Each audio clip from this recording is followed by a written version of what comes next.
kung saan man kayo sa mundo. Welcome sa inyong paboritong weekly boxing program, Manny Pacquiao presents Blow by Blow in partnership with Ginebra San Miguel. Ito po ang inyong lingkod, Kinito Henson, inviting you na sama-sama ulit tayo for another episode na Sagupaan at Bakbakan. This is our third event sa Okada, Manila Grand Ballroom in Parañaque City. Kanya, it's gonna be an exciting night of fireworks all over again. Huwag niyo kalilimutan, follow us on our social media platforms sa Facebook, sa YouTube, and sa Instagram. And every Sunday, 8:30 p.m., Cignal TV, One Sports, Channel 41, all the time, Blow by Blow, presented to you by Manny Pacquiao in partnership with Ginebra San Miguel, ang paborito nyo.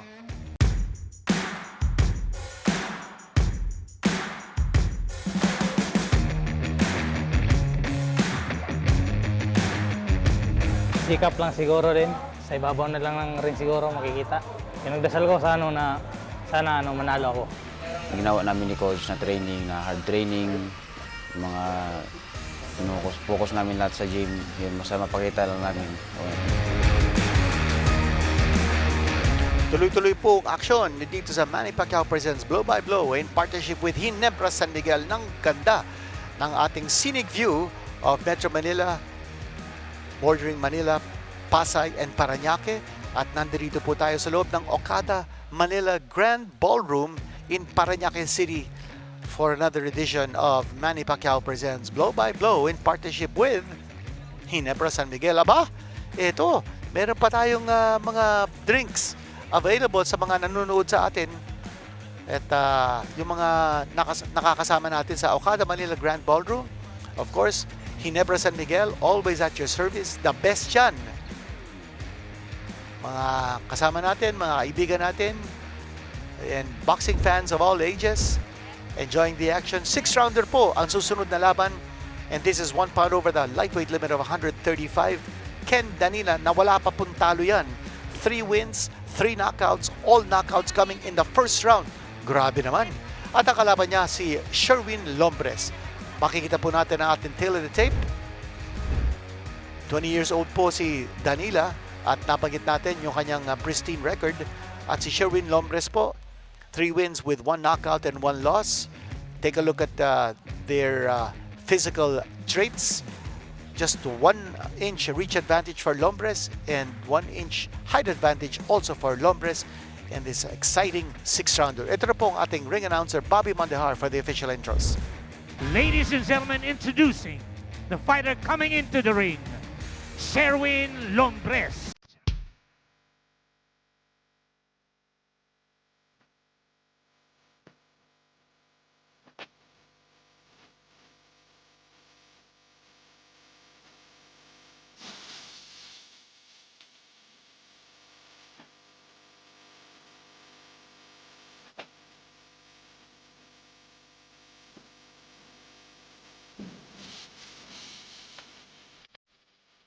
Ladies and gentlemen, introducing the fighter coming into the ring, Ken Danila.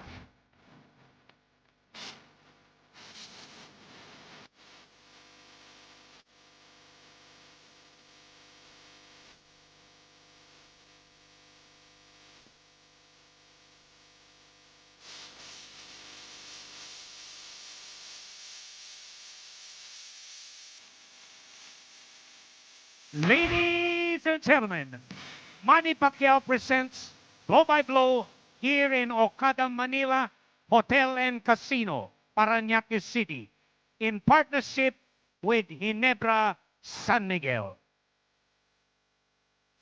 Ladies and gentlemen, introducing the fighter fighting out of the blue corner. He weighed in at 135.6 pounds. He has a record of 3 wins, 1 loss, 1 draw, 1 win coming by way of knockout. Fighting out of El Tigre Boxing Gym, Mandaluyong City. Ladies and gentlemen, Sherwin Lombres. Right across the ring, fighting out of the red corner. He weighed in at 136 pounds. He has a record of 3 wins, no loss, and 3 wins, coming by way of knockout. Fighting out of Peñalosa Boxing Gym, Better Living, Sukat, Parañaque. Ladies and gentlemen, Ken Danila.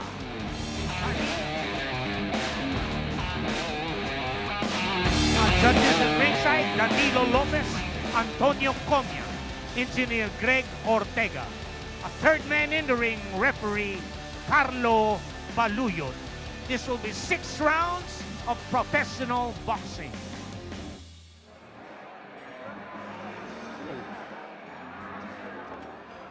Okay, bigyan ako ng malinis na laban, ha?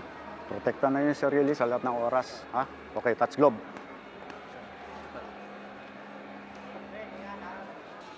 Sixth rounder 10, po tayo, not 136-pound limit. Danila undefeated, 3 wins by first round knockout. Ang kalaban po niya si Sherwin Lombres. Ang last fight po ni Danila, that was held in Cantilan last August on a blow-by-blow card. Tinalo po niya si Jason Butay on a first round knockout. At si Sherwin Lombres naman po, last fight in August. This is his third 6-rounder. Tinalo po niya si Kelvin Tenorio by a 4-round unanimous decision. So pareho po silang galing panalo. Lombres, he's the boy with the bleached blonde hair wearing blue trunks. At si Danila naman po wearing the white trunks with a yellow trim.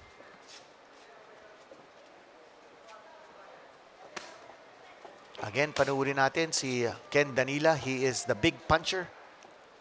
Lahat po ng mga laban niya, lahat panalo, all coming in the first round. Kanya maagang bumaba na dito si Ken Danila. Let's see whether Lombres can withstand that power of Danila and dish out his own style of power. May isang knockout si Lombres sa kanyang 3 panalo. Nice crisp left jab galing kay Ken Danila. Hindi pa natin nakikita yung eksplosibong kanan ni Danila. Yun, nakita na natin. A big right hand coming from Danila.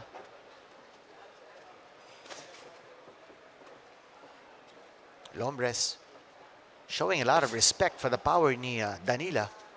Ang layo ni Lombres dito. Ayaw niya makipagsabayan. He's content to fight from a distance. I don't think he wants to engage. That's too risky a proposition. Very dangerous puncher, si Ken Danila.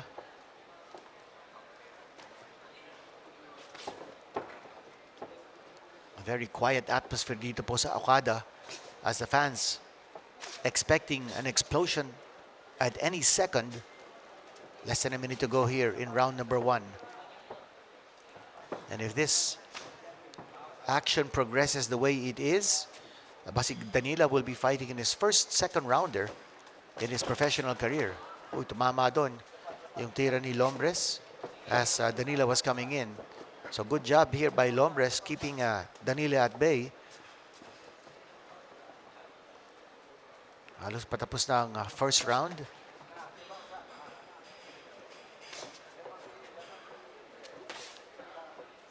Left hand coming from Danila.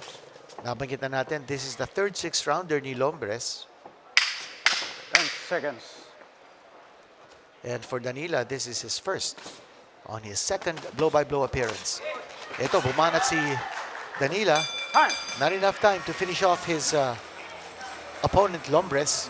And we are going to round number 2. The first time that Danila will be fighting in the second round of his professional career.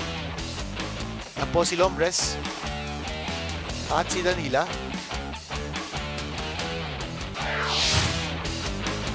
Ito, panurin po natin some slow-mo action from round number 1. The left hand coming from Lombres. And that threw off the timing ni Danila momentarily. Punch of the round brought to you by Ginebra San Miguel. Jun Mondesa, ang trainer ni Lombres, giving him instructions out of the blue corner. At the former world title challenger, Jonathan Atan Peñalosa, in the corner of Ken Danila. Round number 2.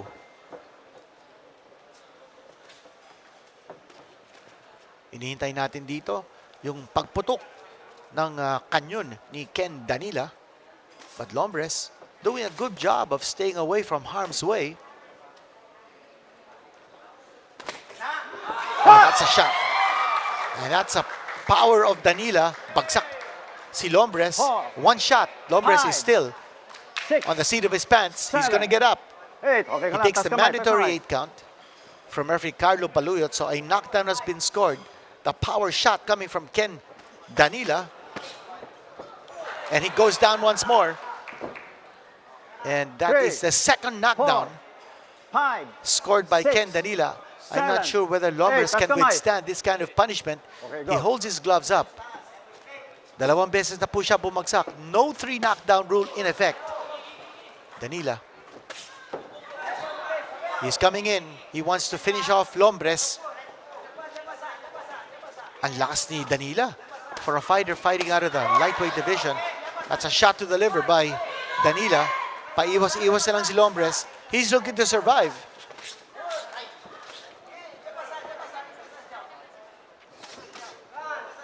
Missing with that right hand. But Lombres looks glassy-eyed.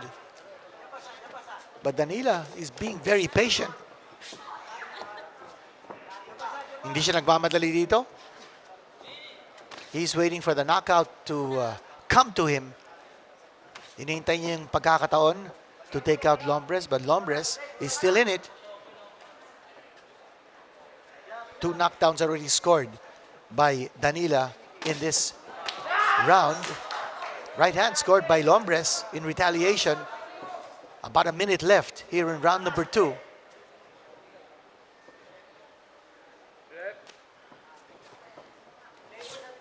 Danila being very patient. He doesn't want to punch himself out. Baka maubusan siya. This is his first 6-rounder, and we are scheduled for 6. 2 knockdowns have been scored here early in round number 2. Matindi itong left jab ni Danila. I recall the former world heavyweight champion Larry Holmes could knock out an opponent with a left jab. And Danila might certainly be able to do that as well.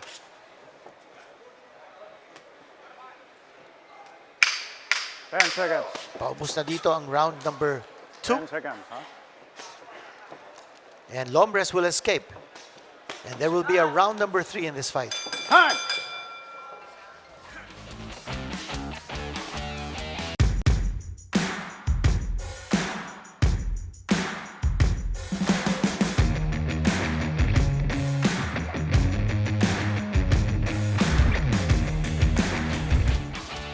Two knockdowns scored by Ken Danila. Si Jonathan Peñalosa is in his corner.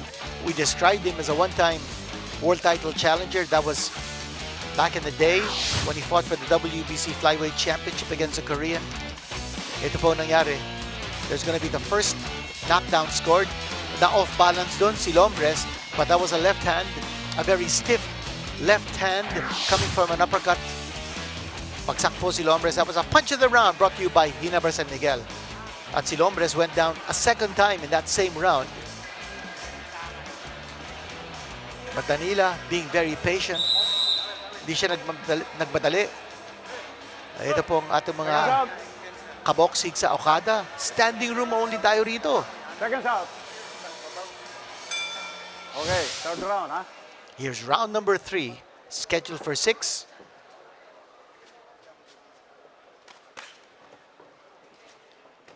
Sweeping left, coming from Ken Danila.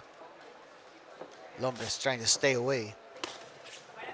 And missing with the right hand was Danila. Good defense by Danila, ducking that right hand coming from Lombres. Lombres missing widely. And you sense that Lombres is intimidated. Hindi siya papasok, ayaw niyang pasukin. And he's wary that he could get tagged by a counter. Kanya maingat ito si Lombres. Patusok-tusok lang siya. But he's darting away. Once he throws that hand, he backs off. He doesn't want to stay in the pocket. Baka tamaan siya ng counter.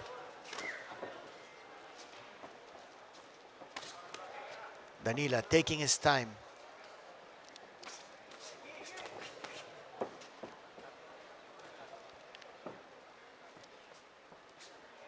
We're looking for that killer's instinct ni Ken Danila. Dalawang beses na napabagsak niya si Lombres in round number 2. But here, he's content in spearing away from distance. He's not showing aggressiveness. He's not moving in for the kill.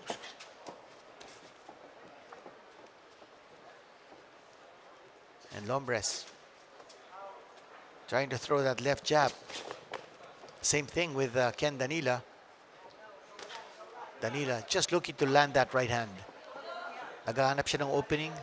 He's got to create the angles. Hindi naman masyadong gumagalaw. Si Lombres, he's a standing target for Ken Danila. And he needs to just power his way inside. Nag-iingat din si Ken Danila.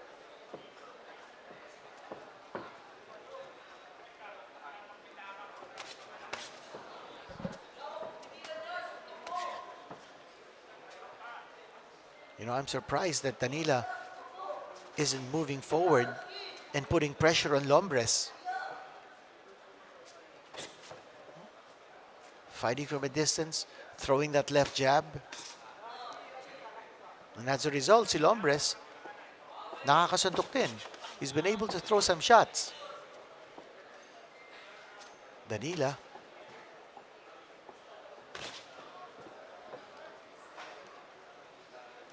Obviously pacing himself.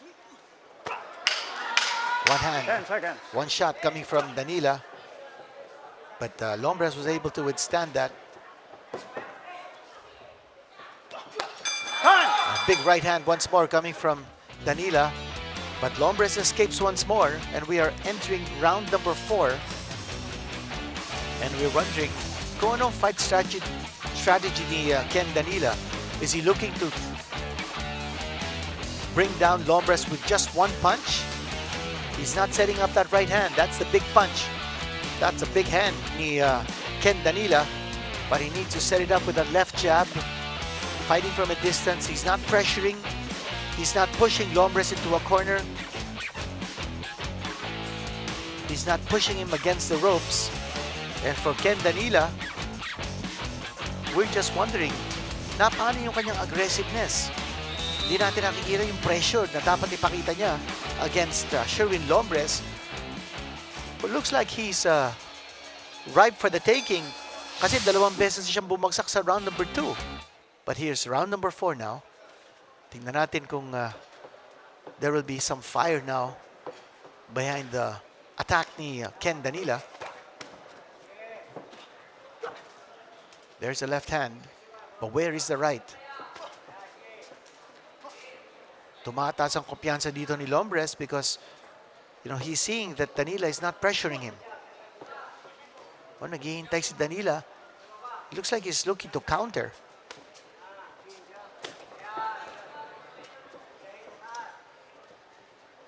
And so far, more punches thrown by Lombres, although he's not connecting.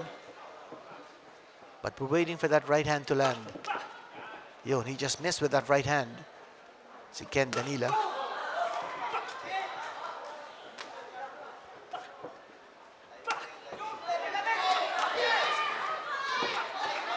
And he keeps missing with that right hand, si Danila. But he's looking for the home run. Parang isang suntok lang ang gusto niyang bitawan dito. One punch to end it all.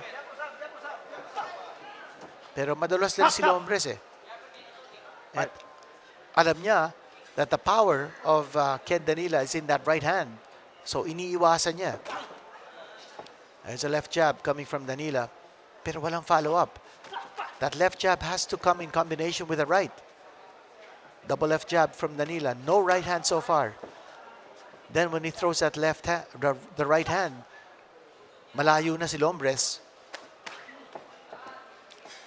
Lombres also throwing some left jabs. And Danila is not sticking to Lombres. Fighting from a distance.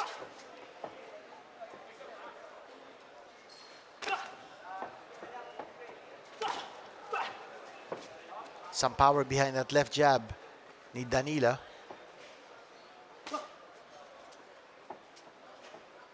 trying to retaliate is Lombres with the left jab himself. More left jabs coming from Danila. We're not seeing enough right hands coming from Danila. That's his power hand.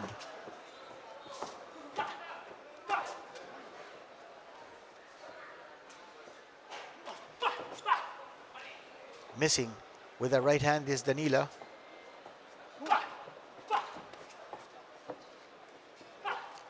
Left jabs.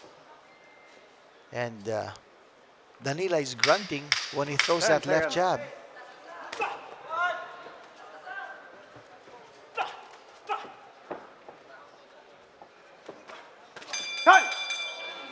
And end of round number 4.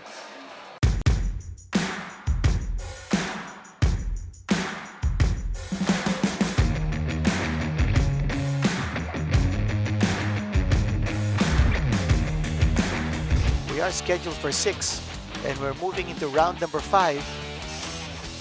But Lombres has done a good job of staying away from that power right hand ni Danila. At Danila naman, not throwing that right hand often enough. Panoorin po natin ang punch of the round. Ito yung left hand. Yung sabi natin na left jab is hurting Lombres. Punch of the round brought to you by Ginebra San Miguel. Okada Manila Grand Ballroom in Parañaque City. Yan po ang ating venue for this exciting fight show. Manny Pacquiao presents Blow by Blow in partnership with Ginebra San Miguel. Ang paborito natin lahat. Danila on your screens. And we are in round number 5. Napatid na po yung first round knockout streak ni Ken Danila. His first 3 fights. One of which was shown on Blow by Blow. All ended in the first round by knockout. Pero now, nasa round number 5 na po tayo against Danila against Lombres.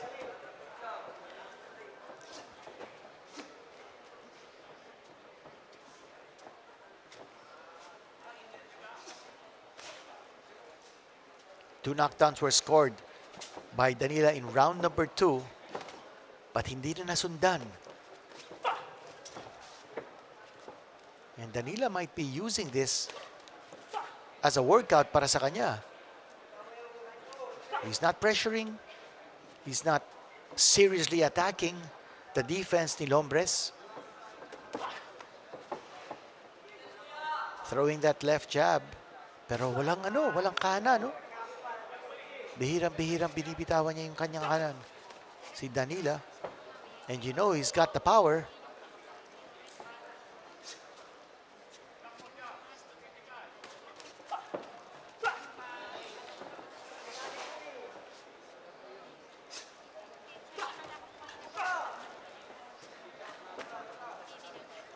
Lombres throwing that left jab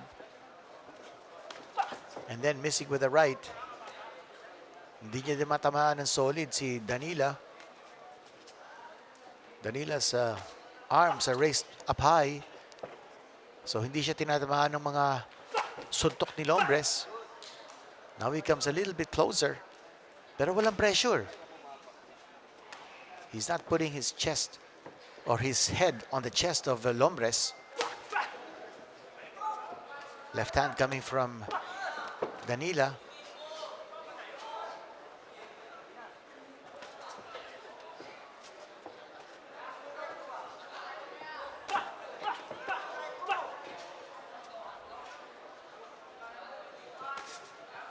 And Danila is just looking for an open target. He's looking for the opportunity to take away Lombres. And you can see in the eyes of Lombres, he's clearly intimidated. Taas ng respeto ni Lombres kay Danila. And he just doesn't want to get knocked out, that's for sure. He wants to finish this fight on his feet.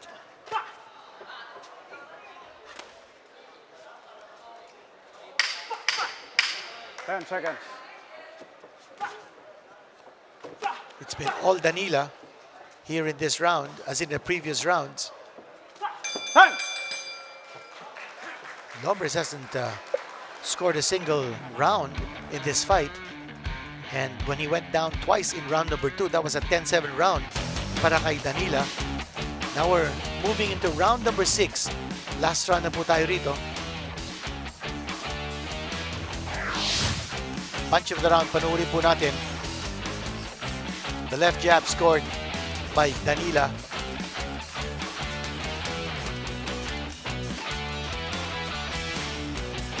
And you notice in that sequence, hindi bumitaw si Danila ng kanyang kanan. All left hands that he threw at Lombres, so we don't know whether he might have hurt his right hand. He's been throwing a lot of left jabs, pero yung kanyang kanan, he's not throwing it convincingly or decisively. Nandiyan pa rin si Danila, just dictating the tempo with that left hand, occasionally throwing the right. Yung pigilo, yung kanyang right, he almost threw that right hand, tapos he stopped. He stopped himself from throwing the right hand. And then the left coming from Danila.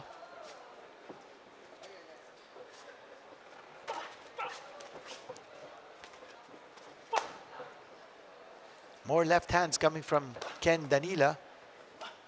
Nakaabang, nakakak yung kanyang right hand, but he's not throwing it. Again, a situation where he threw a double left jab, hindi niya finalo up with the right straight, o kaya right hook. And again, he's content to fighting from a distance. Tap, tap. There must be something wrong with that right hand ni Ken Danila. He might have hurt it when he knocked down Lombres twice in round number 2. Oh, batok ka. Ingat. Fight.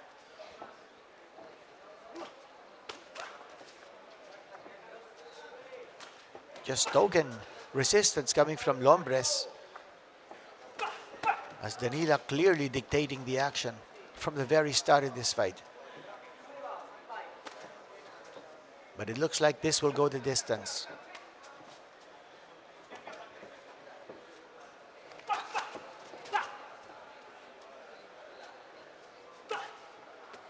More left hands. And then he throws that short right, but bihirang-bihira. When he's throwing the right, it's almost like it's an instinct punch, not by design. Parang nadadala na lang yung kanyang kanan na kamay. It'd be interesting to find out at the end of this fight kung talagang may tama ito si Danila sa kanyang kanan. He's not throwing enough of that right hand. He's fighting him almost one-armed.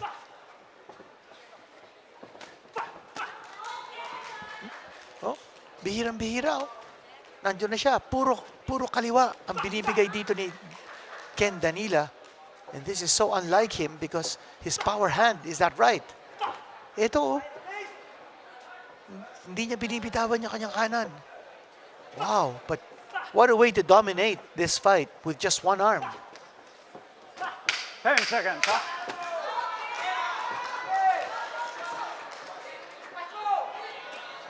Ito, patapos na ang laban. And still, no right hand coming from Danila. That's the end of the fight. First time that Ken Danila has been taken to the distance. And Coach Jonathan Peñalosa taking the gloves off Ken Danila. He's happy.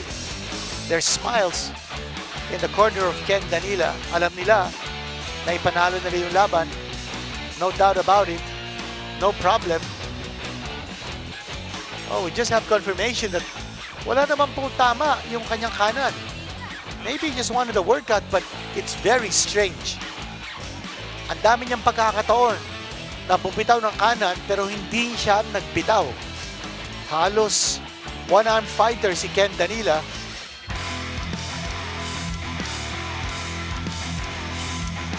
Ladies and gentlemen, after 6 rounds of boxing, we have a unanimous decision. The scores of the three judges scored it 60-52. Winner by unanimous decision, Ken Danila. Danila. Unanimous decision has been declared. It's a shutout as 3 judges scoring it 60 to 52 in favor of Ken Danila. Well-deserved victory. At natanong natin yung kanyang cornerman kung bakit hindi masyado nagagamit yung kanan. Eh wala naman daw tama. Ito, panurin po natin kung ano nangyari. Some highlights of the fight. Ito po yung knockdown. Yun. 2 beses bumagsak po si Lombres. At kausap po natin si Atan Peñalosa, ang trainer ni Danila. At sabi niya, wala naman daw tama yung kanan. Hindi lang daw makaporma ng maigi yung kanyang right hand. But I thought nagkulang sa pressure si Danila. Sayang na sayang. He's got the power to be able to dominate the fight. Although he did dominate the fight. Wala nga round nakuha si Lombres. But I felt that he could have taken him out if he had thrown more of those right hands. And then nakita natin, so many opportunities for him to throw the right. Oh, ito he could have easily thrown an overhand right in that sequence. And that would have been a deadly punch para sa kanya. But just the same, a winner by unanimous decision, Ken Danila over Sherwin Lombres.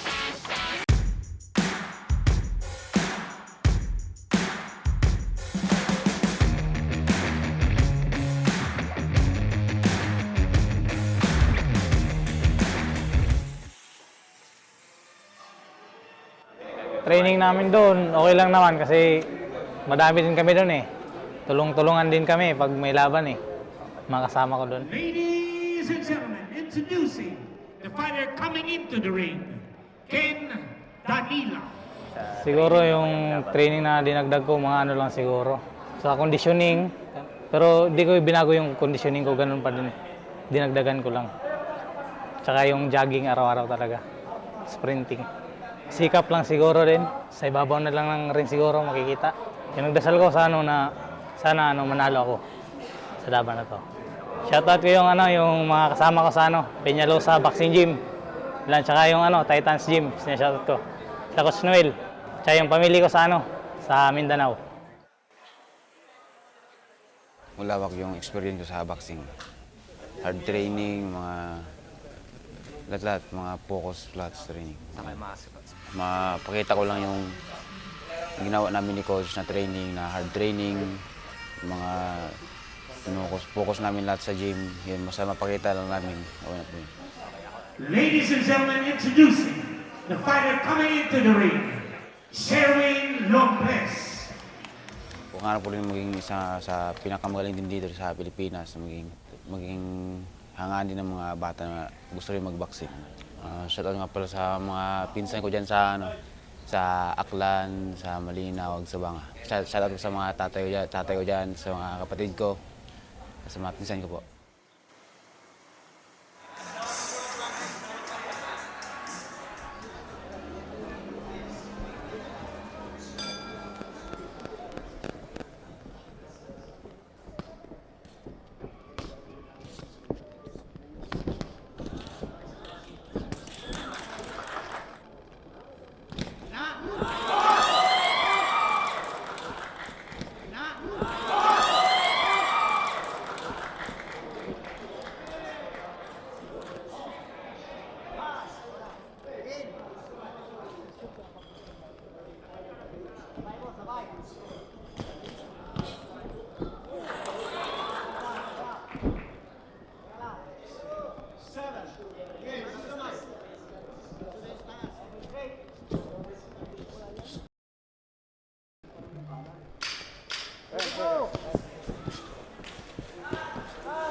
sabay.